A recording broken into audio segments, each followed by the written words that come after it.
सगळेच आमदार शिवसेना उद्धव बाळासाहेब ठाकरे पक्षाचे जाऊन भेटलो, याचं कारण एकच आहे, आम्ही या सदनात वेगवेगळे विषय मांडत असतो आणि मांडत राहू.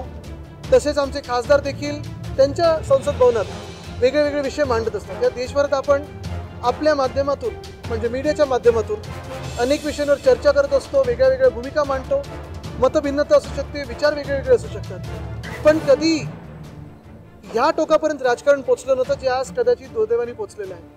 आज सगळ्यांना आपल्याला माहिती आहे की संजय राऊत साहेबांची घराची रेकी झाली. तिथे स्वतः सुनील राऊतजी असतील किंवा संजय राऊत साहेब असतील, एक आमदार आहेत, एक खासदार आहेत, त्यांच्या घराची रेकी होणं. काही दोन बाईकवर की एक बाईकवर दोन लोक आले होते, मास्क वगैरे घालून होते. ती नंबर प्लेट अजूनही सापडते, ती अजूनही ब्लर दिसते.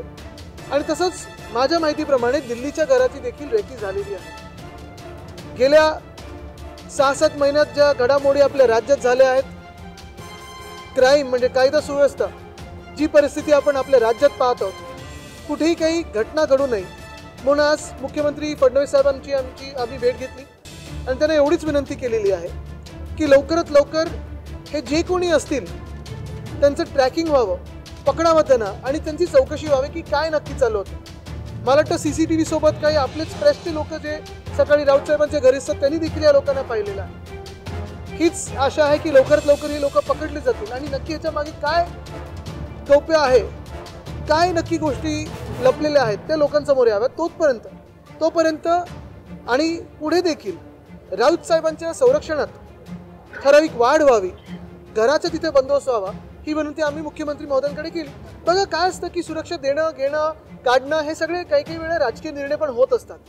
गेल्या 2.5 वर्षात काही सुडाचं राजकारण झालं, ज्यांना नको त्यांना सिक्युरिटी दिली गेली, ज्यांची गरज आहे त्यांची काढली गेली, पण मला त्याच्यात जायचं नाही आहे. काल जे आपण पाहिलं मुख्यमंत्री महोदयांच्या रिप्लायमध्ये होतं की सुडाचं राजकारण करणार नाही, राज्याला एकत्र घेऊन पुढे चालणार, भले ते विरोधी बाकर असतील किंवा त्यांच्यासोबत असतील.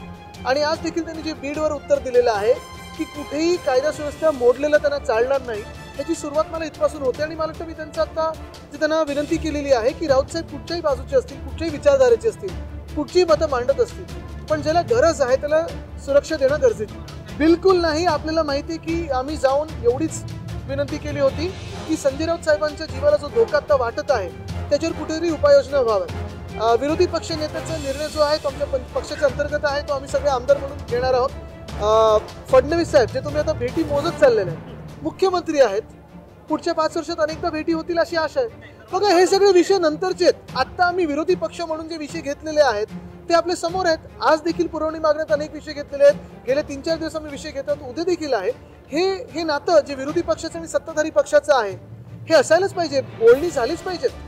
माझी एकच अपेक्षा आहे की त्यांनी जसं त्यांचे राज्यपाल असताना वागणूक महाराष्ट्राला दिली, आपल्या महापुरुषांचा अपमान केला, ते तरी आज करू नये. आता त्याच्यावर उपाययोजना करायला सत्ताधारी पक्ष आणि विरोधी पक्ष जर एकत्र येऊन त्याच्यावर उपाययोजना करू शकला, या कायदा सुव्यवस्थेच्या घटनेला उत्तर देऊ शकला आणि महाराष्ट्राला सुखरूप ठेवू शकला, तर सुसंस्कृत राजकारण मानू आपण. मागचे मुख्यमंत्री नव्हते, ते घटनाबाह्य मुख्यमंत्री होते. कॉन्ट्रॅक्टर मंत्री, CM म्हणजे कॉन्ट्रॅक्टर मंत्री होते आणि सकाळी देखील म्हटलेल्या चेहऱ्याचं बघून मुख्यमंत्री होते.